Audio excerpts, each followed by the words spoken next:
Welcome, everyone. Welcome. Happy Friday. Happy coming up weekend here. Glad you could join us today. We're going to sit down here with Johnny FPV today. Pretty exciting. We're going to go over some new products, get a chance for you guys to interact with him live here on our stream and see what Johnny's been up to and show you some of the features of the new Johnny FPV airframe. So let me bring in Johnny here and we'll get started. Hey, Johnny, how's it going, man? What's up, Andy?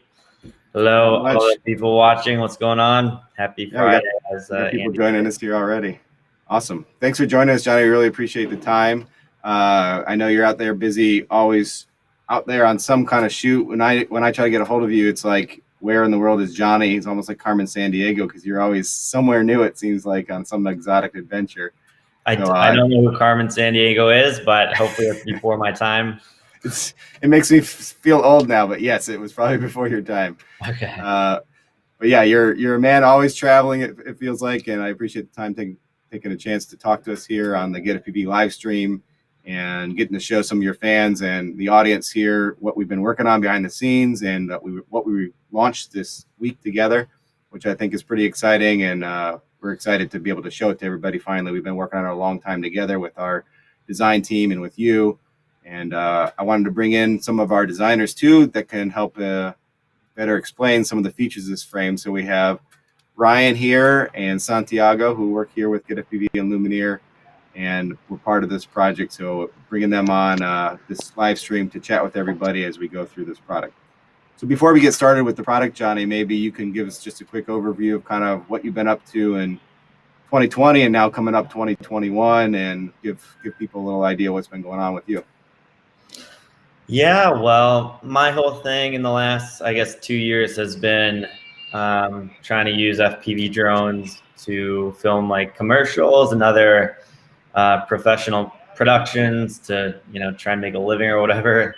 That's been my main focus and kind of passion. Obviously stemmed from the freestyle, but 2020 was pretty slow, as pretty much for everyone, and then it really picked up towards the end of the year, which was awesome. So I got to go to, where did I go in 2020? A little time in the Middle East, some time in Europe and Italy, and now trying to start 2021 equally as strong and create some cool videos and start, creating more stuff for YouTube and Instagram again, and then use the new frame, which is super nice and I love it. So shout out to the designers on this call. But awesome. I mean, when you started with FPV, I don't know, what is it, 5-6 years ago now, probably? Yeah, I think it's maybe 6.5 now.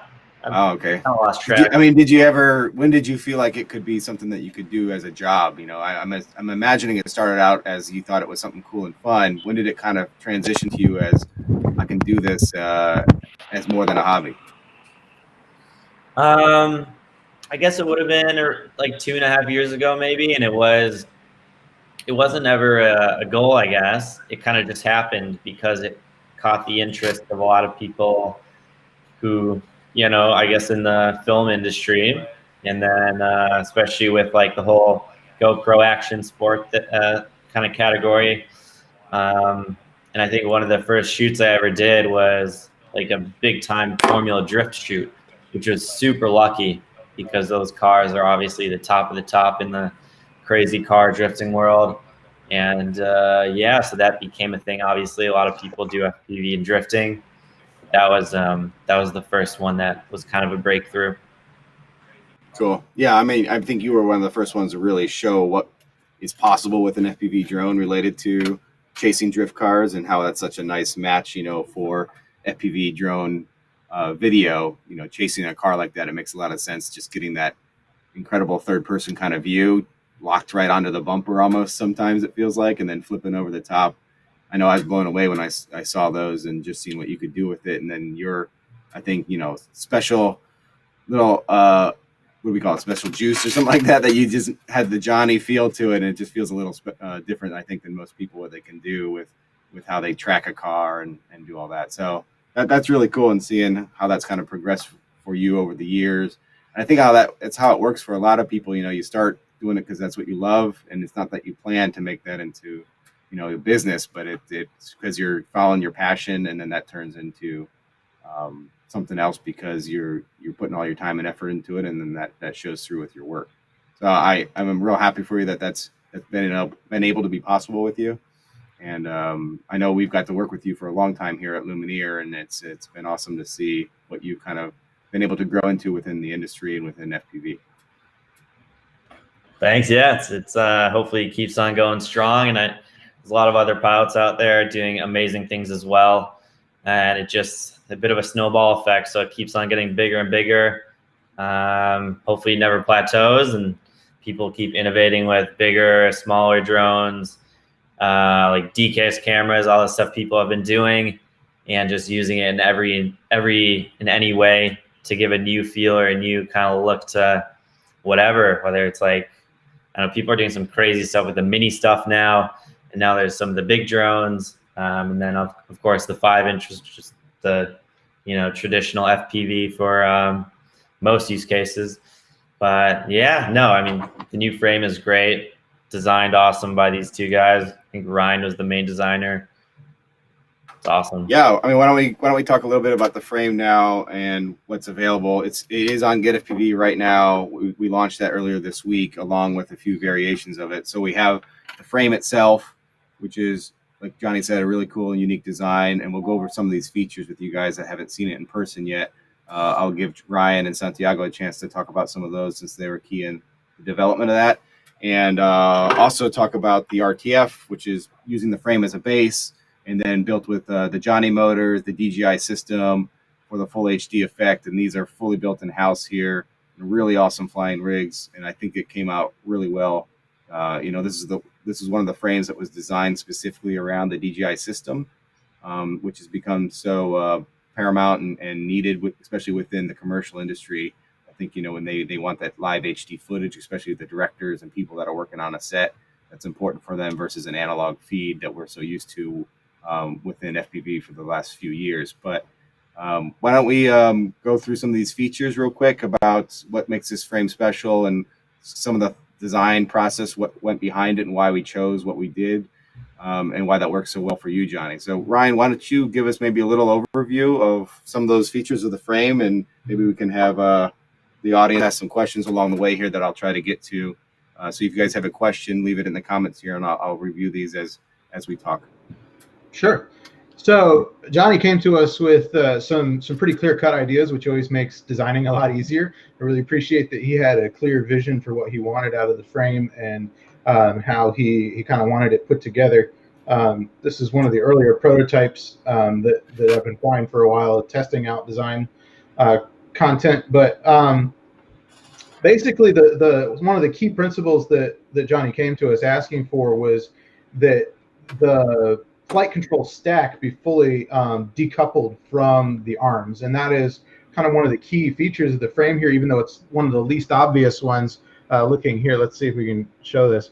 So the arms, here's an arm here, and you can see how it connects here. So the arm actually sits around this plate here, and because the arm is held in place with this wedge here and this bolt here, all of the forces travel up and around in a loop through this area of the frame without really interacting much with the center stack. So what you end up with is a really clean, vibration-free center stack that's completely physically decoupled from the arms. So you just remove this one screw in here, the arm slides out without having to even loosen any of the other bolts.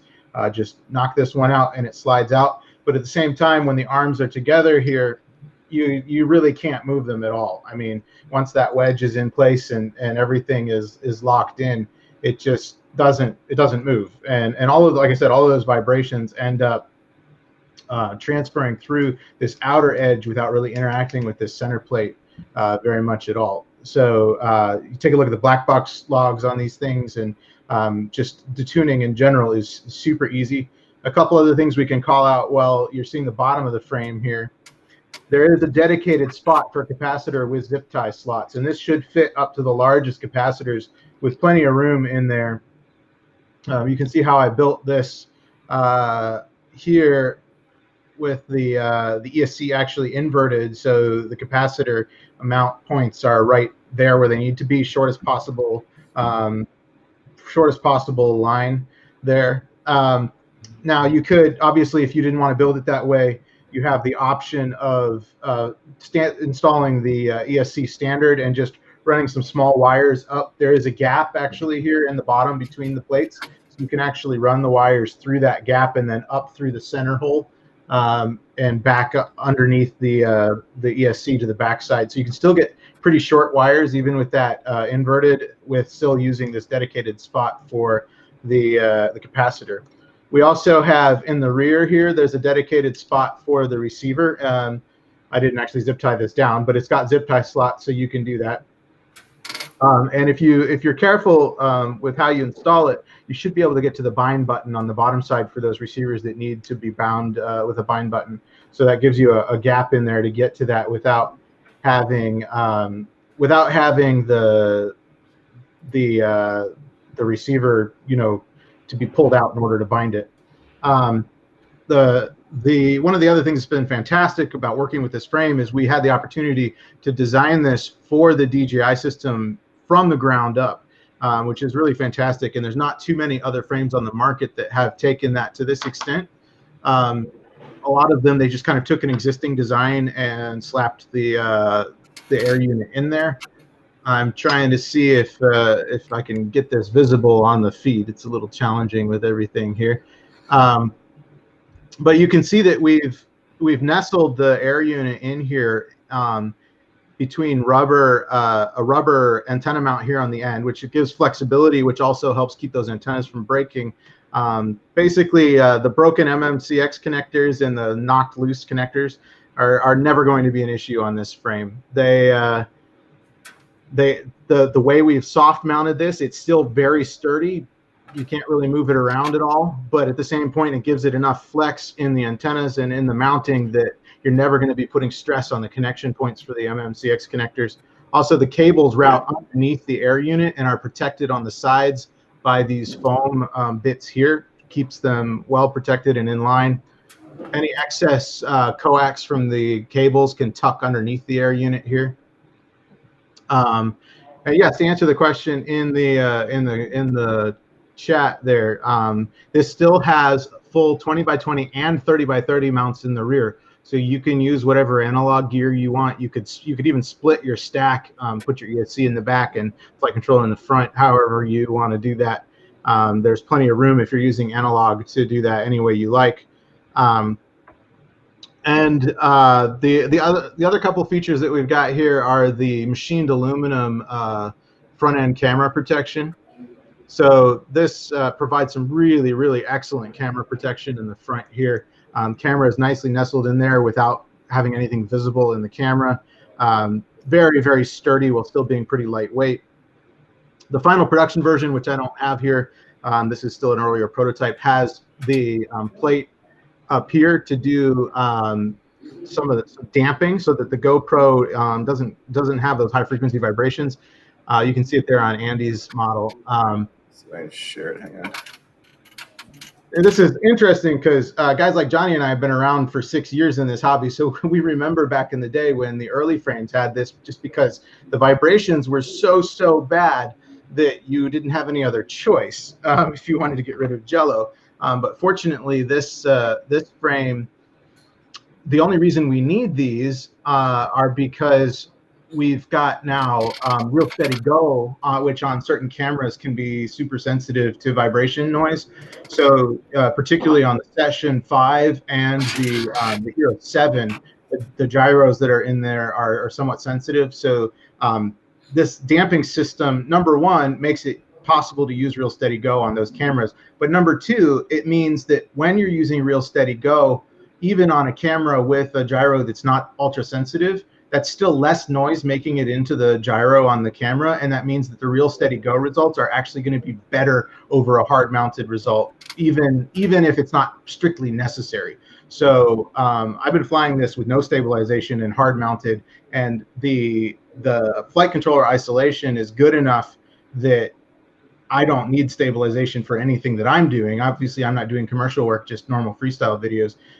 But having that extra layer of damping on top of that is going to make this one of the smoothest frames for HD footage that you can possibly get. Yeah, I think it's a good point. I mean, starting from a good platform and, you know, good raw video is always key, right? You can do a lot in post and do editing to try to fix issues, but if you're starting from a good footage to begin with, it makes it so much better in the end result. Same thing with photography. You know, you can do a lot in Photoshop, but if you shoot the correct shot first and then have to touch it up as little as possible later, it's going to be a better end result. So I think that's the same with video.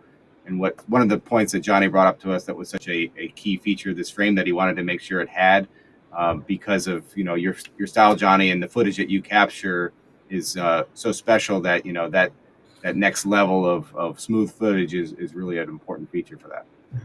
And one of the goals, design goals, in putting this this front end camera isolation point in particular was that to make it as low profile as possible, so it didn't add mass or you know, unnecessary mass or unnecessary height to the frame at all. So we spent a good deal of effort working on some custom machined parts and using kind of the same technique we use for the flight controllers with the silicon vibration isolators to keep that as low profile as possible.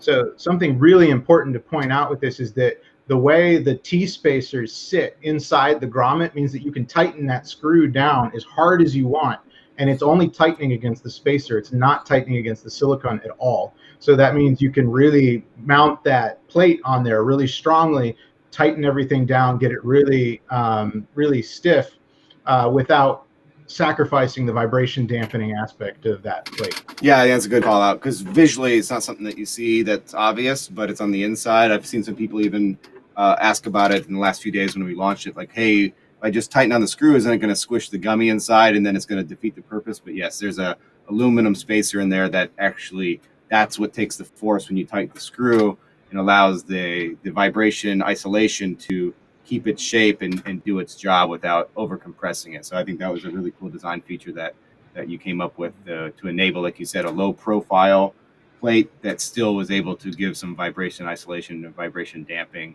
to the whole setup. And then of course adding, you know, the foam wedge, that's kind of the classic way to mount a camera that Johnny and a lot of other pilots still use. That just does the last little bit of kind of isolating the camera from any other vibrations that might travel through the carbon fiber up there. So really, really awesome, you know, features there. I mean, I would say it's only probably about half of them. This frame has a lot of multifunctional use to it. It's designed around the HD system, but it certainly works around analog too, and we wanted to make sure it works for both. One other feature call out, I think, would be the way that these camera mounts in the front work. It's not obvious, but they're actually off center in terms of the drill points here. So that means you can actually swap the position of these two side plates, and it changes the distance between the plates. So this allows you to mount a micro camera or a DJI camera in the micro size, or once you swap them, it goes to, I think, 23 millimeters. It would fit a mini size camera if you're using an analog mini. So it's very versatile. You don't have to change your hardware. All you'd have to do is swap these positions, and it allows you to fit a bigger camera in there. So that was a really cool feature. Nothing else changes. Literally just swap them. Same plates, same hardware, just swap the positions. That was a really cool design feature, I thought. The other one I think worth calling out is this rear area. This is a molded piece of rubber that holds the antennas in place. And that is also multifunctional in its use. So it comes with 3 holes in it. And those 3 holes will allow you to mount SMA connectors to it. It's the right size for an SMA extension, or you use these included grommets that you see in the left and right here. And if you use those grommets, then it can reduce the size. That allows you to directly put in the stock DJI antennas or other antennas that use a smaller cable, and it holds them in place. So the same mount can be mounted with antennas, like a DJI antenna directly to it, or with an SMA extension. If you want to get a long range antenna on there, I think Ryan, on your demo you had an external antenna like that. Yeah, so you could put any SMA antenna on it then, you know, as much as you want. Oh, I think my camera's getting... One other thing, since Andy's having trouble over there, in this injection molded piece here, on the inside, I don't know how well you can see that there, but on the inside, the hex shape for the antenna mount is actually molded into the rubber. so that it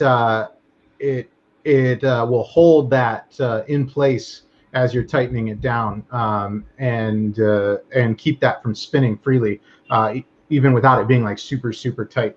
So that has a nice kind of hold in place feature there, and the center antenna has the same thing. So if you want to use that with the Vista, you have the same option.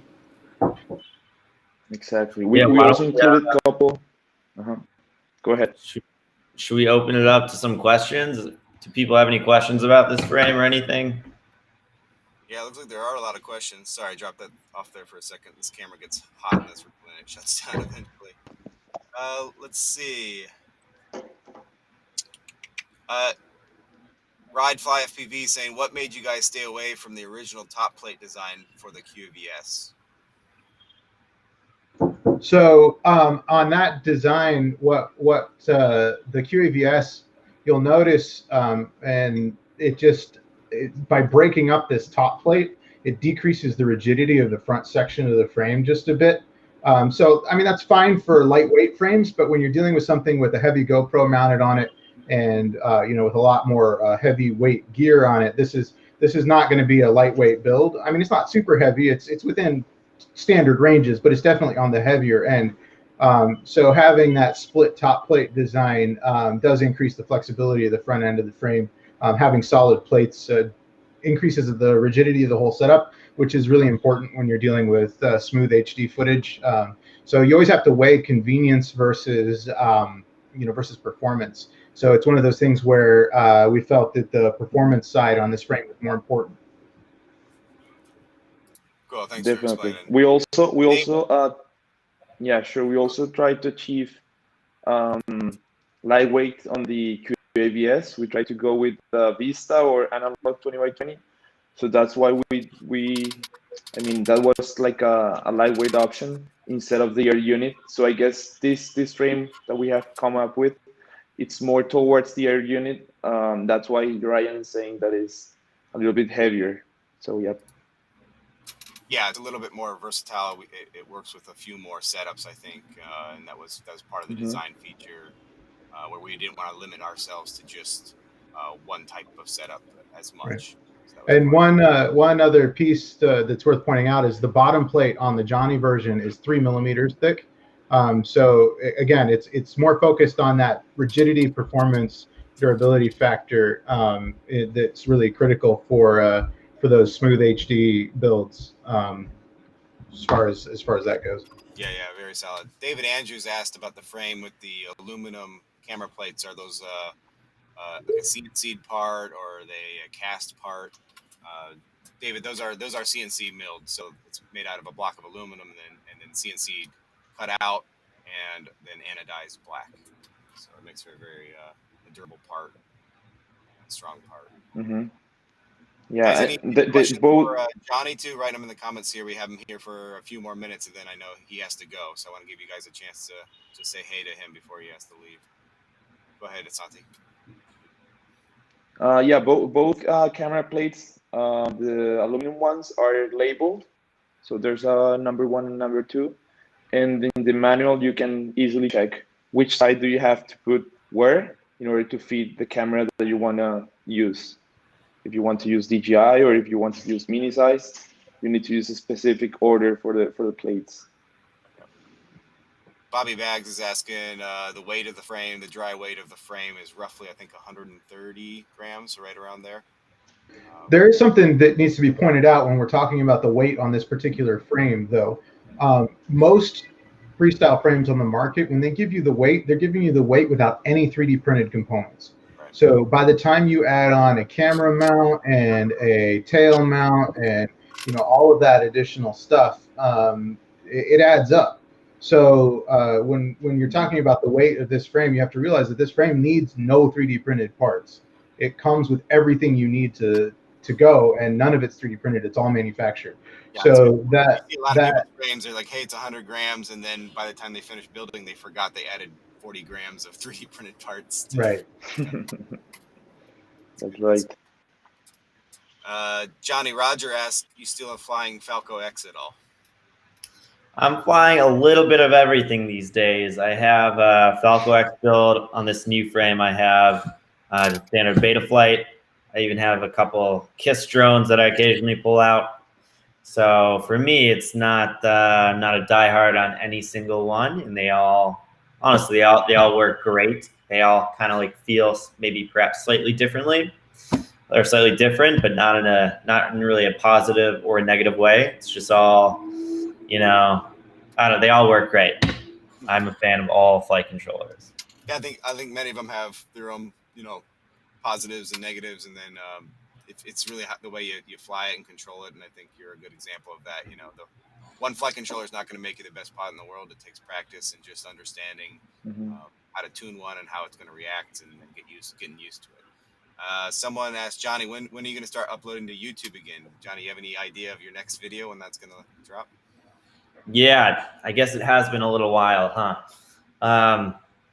Yeah, I have a lot of footage. I need to get it together and make it, I don't know.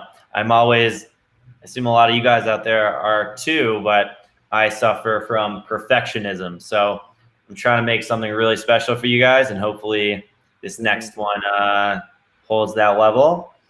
But it might be like a month, it might be a week. Can't really tell you, but they're coming for sure. Cool. Yeah, I know everybody enjoys when they see a new Johnny video get launched. So, like he said, it's been a while, and we're looking forward to the next one, Johnny. Okay. Let's see. Someone asks, "Is a frame?" So speaking of that, Johnny, any project you wanna talk about? Any new project that is coming that you wanna talk about, or do you have a lot of secrets these days? No, not too many crazy secrets. A cool one to look out for. It's not coming for a while, but I worked on, I guess, my first big like film movie thing. So should be a lot of shots in this pretty big Netflix film, but it doesn't come out for, I don't know, quite a while. So something to look forward to, but that's the cool. movies. What was the experience like for you being on a set like a feature film like that then? Was it different than shooting a commercial or other stuff that you've done in the past? Yeah, I mean, being on a big film set, it's pretty incredible. I don't know how many people worked on this movie. It feels like thousands, but hundreds of people doing every little job you can imagine, and just like one big collaborative effort. And people really enjoyed the FPV because it was something new and fresh. So to be able to, you know, try and present it in a positive way and offer something unique to a big production like that's pretty special. And it's a type of thing where you don't really see your shots because they get taken by the EIT and camera department, or not camera department, whatever, whoever does the editing, and you don't really see them until they're in the film. So hopefully they turn out nice, but that's a funny thing for sure. Is the level of like stress and like, does that feel like it's raised for that? How do you cope with that in the moment? Does it feel is that hard for you, or is that something that just comes natural? You just kind of, once the goggles are on, you zone in? Yeah, I mean, it's definitely nerve-wracking when you're in front of, you know, a very like high-profile audience or whatever, but you definitely get used to it. I think the most nervous I ever got when flying, or the most my heart wanted to jump out of my body, was filming a Formula One car, the Toro Rosso. I think their name changed now, like 2 years ago. Red Bull Motorsports made a YouTube video on it, but yeah, my heart was like really going. That was terrifying for sure. Awesome. Yeah, I mean, I maybe put in, feels like for me, like, you know, the first time you're flying and everything's just so new and makes you feel nervous, and you finally land and your hands are shaking at the end, you know, all the adrenaline that was pumping. It's cool to hear that still happens for you even in some of these big events that you shoot. Oh yeah. How about having like a cine camera on top of a drone? Doesn't your heart start beating faster, or what? Yeah, whenever you're flying expensive stuff, there's always a risk involved. I suppose if you crash the thing into a tree, it's probably not going to survive, you know. But it's same as a goat. You just get used to it. Are you experimenting with that, Santiago? Yeah, I have tried to put Black Magic on top of a Shendron stick. Nice. I'm working on that. Nice. It's different. Yeah, the stakes are a little higher, right? You don't want to crash that if you can help it. Yeah. Yeah. Along that line, For Johnny, sure. any story of a terrible crash that you can maybe laugh about now that was not so funny at the time? I have. The dollar amount perhaps was not huge. It was, it was like a GoPro rig, but I have a couple what I would call like unspeakable crashes. They turned out no issues at all, thankfully. Like the people actually didn't really mind. But one of those situations where you're like, this is not good. Like I really just effed up. But those will be for another day.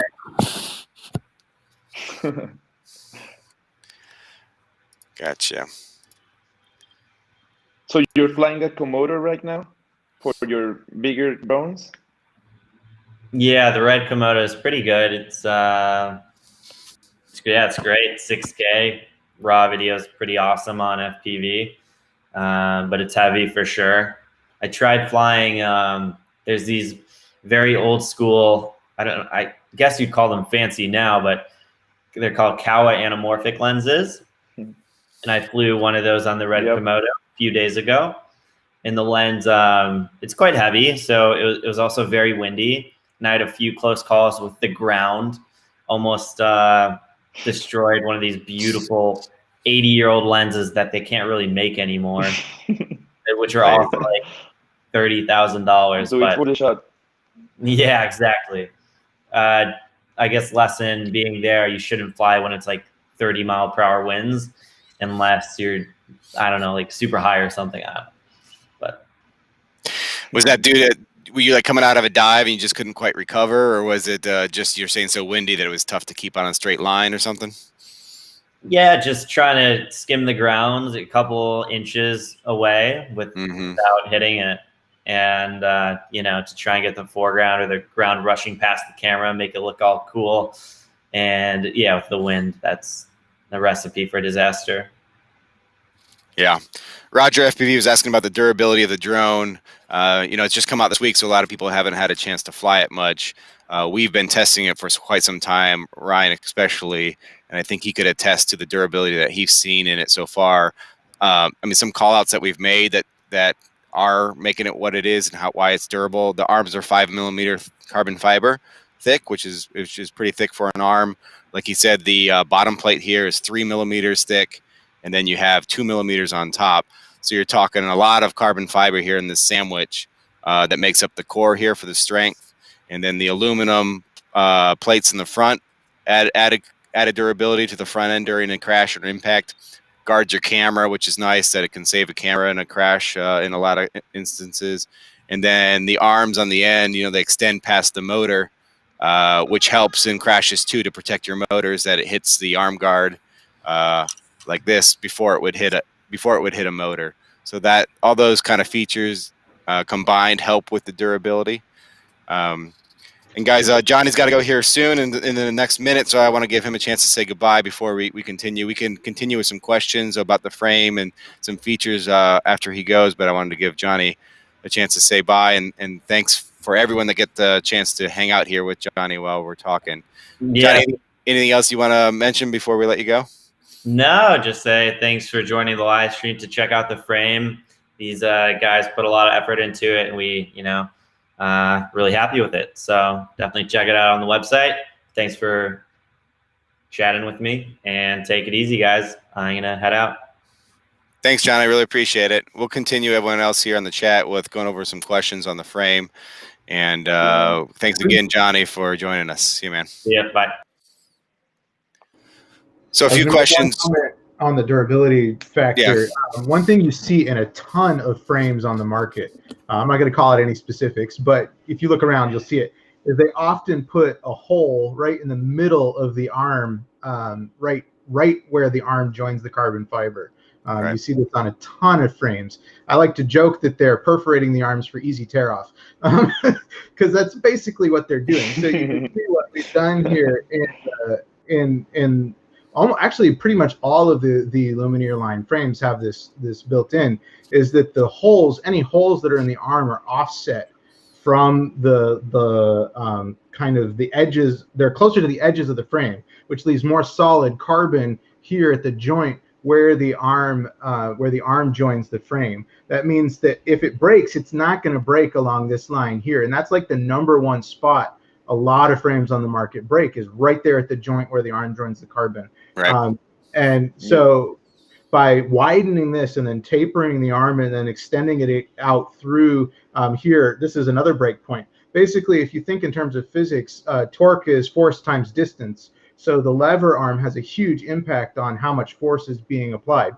So the force that's being applied at the extremes of either end of the arm is going to be the most, the highest force is going to apply here and here when you're landing. So, or when you're crashing rather. So by hey, for some of us, that's the same thing, landing and crashing. So by adding material here and here and reducing material in the middle where it's not as necessary, you can get the best balance of strength and weight across the entire arm. So, you know, there's been a lot of intent and a lot of thought put into the durability factor in that regard.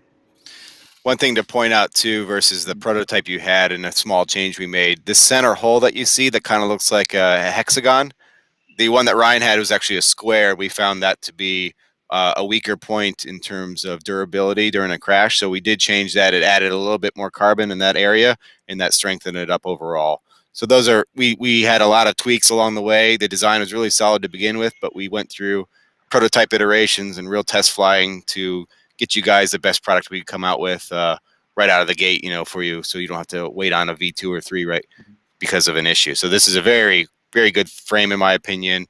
One other thing to mention, the RTF here, you know, it comes, and the kit comes with these skids as well that you can use if you choose to. So this is an injection molded plastic skid, like a hard plastic, doubles as a landing gear. It also acts as a little bit of protection for the carbon. If you're really skimming the ground, you know, at speed, it'll kind of rub off of those instead of you rubbing your carbon or catching your frame necessarily. So we call them FPV skids, and those were designed originally with FPV crate, and they look pretty cool on this frame too. They fit really well. Yes, that's so cool. Have you guys talk?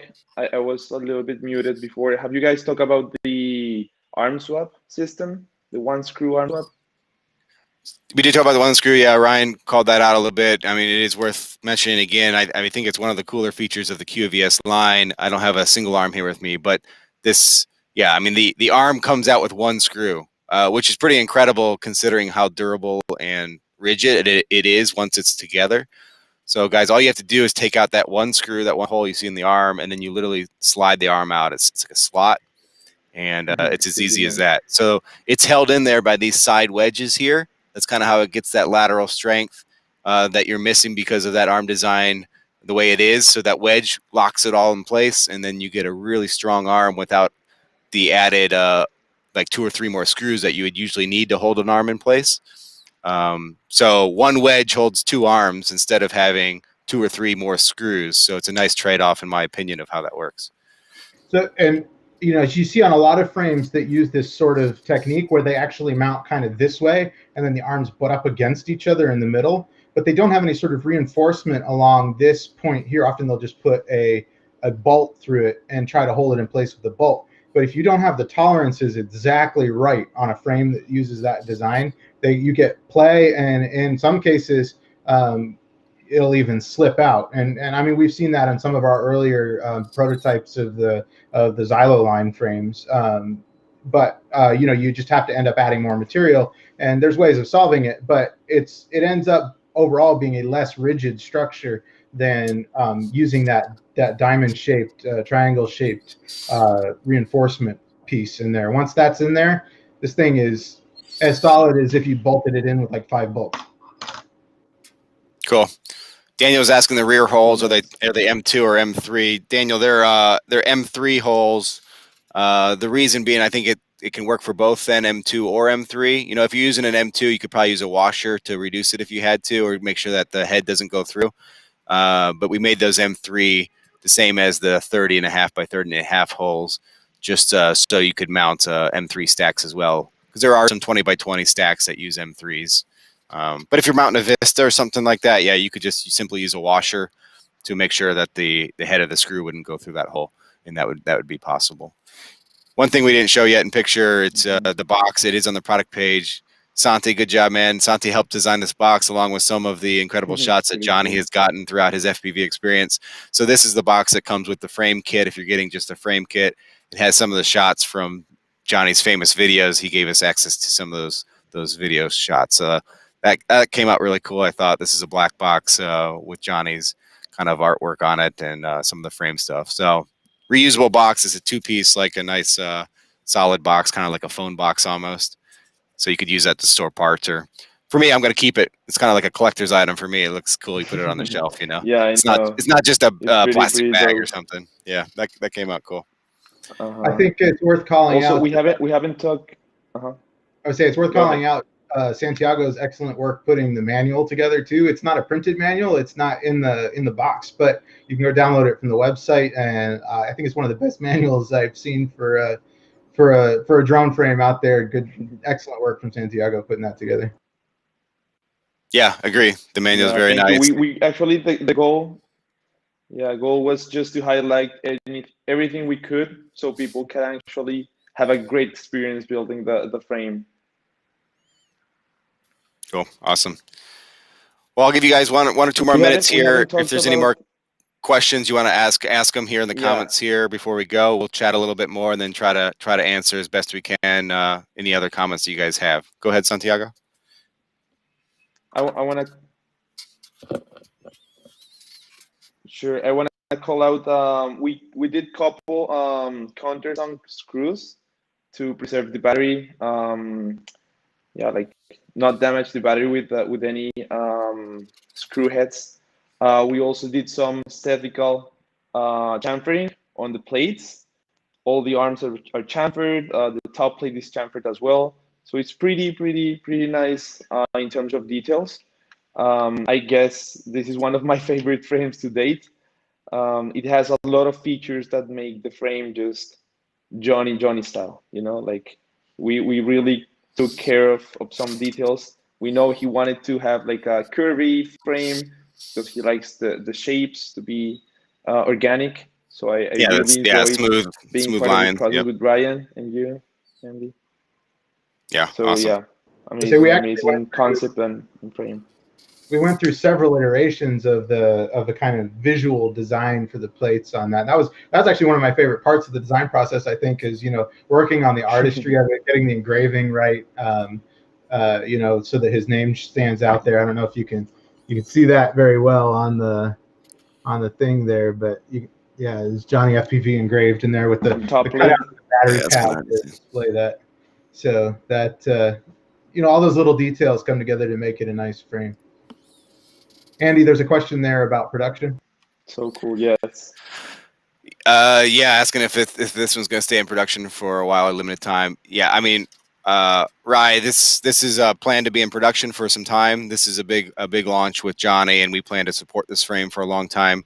The first batch was pretty considerable in size, so we have stock right now in GetFPV. Should last us a couple months at least, but we'll see. If the demand's really high, we're gonna reorder quickly. We are coming up on Chinese New Year, so we wanted to make sure we had a lot of stock ready for launch. So we have a lot in stock right now related to the frame kit itself, like you see right here.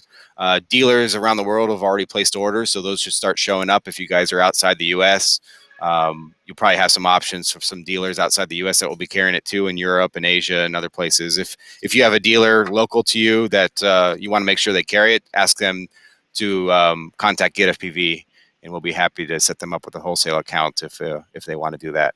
The RTF itself, we're building those as we speak. We've already done one batch of those and shipped out to customers who pre-ordered or ordered this week. They sold out real quickly, and we're already doing our second batch right now and have a whole bunch more planned. So those are kind of be built as we go in batches, and those will also be on the site for some time, I imagine. Right now, with DJI, the goggles being out of stock, if you're coming new to the hobby and you want an RTF, you will have to wait to find a goggle to work with the DJI system. If you already have the goggles, then you could just simply pick up a drone and this will bind right up to the goggles that you already have.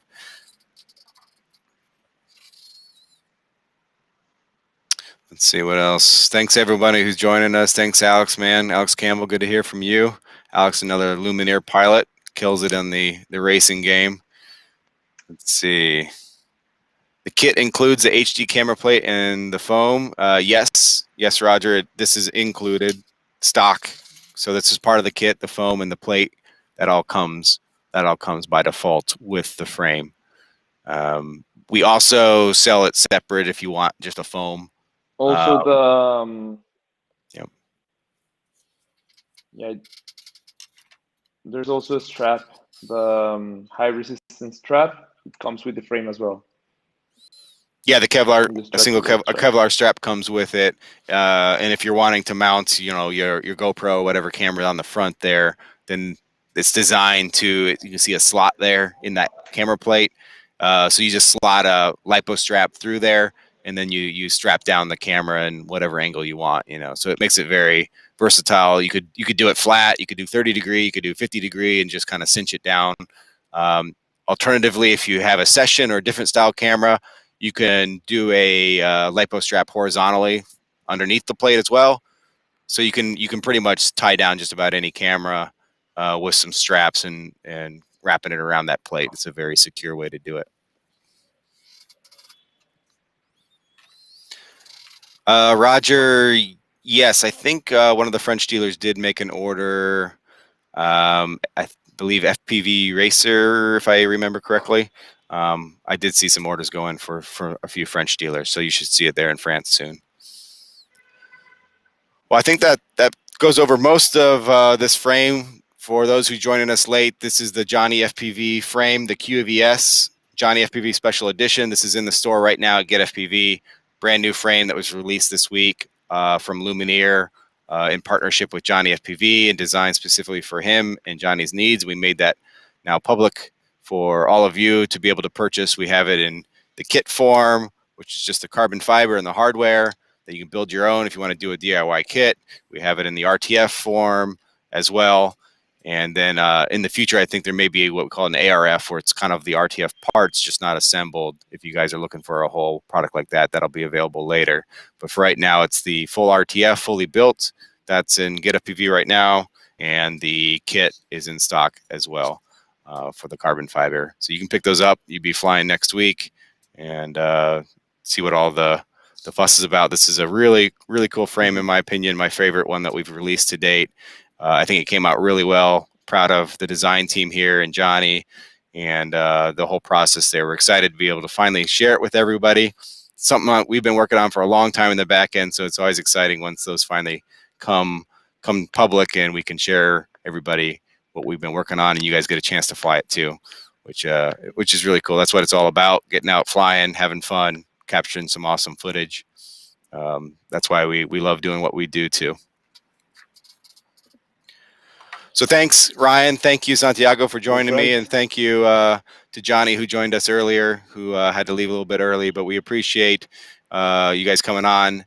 And thank you for everyone who joined us here for the live chat and your questions and interactions. That was really cool. Look for us again here soon. We'll be doing some more live streams with other pilots and other people within the industry and showing you new products.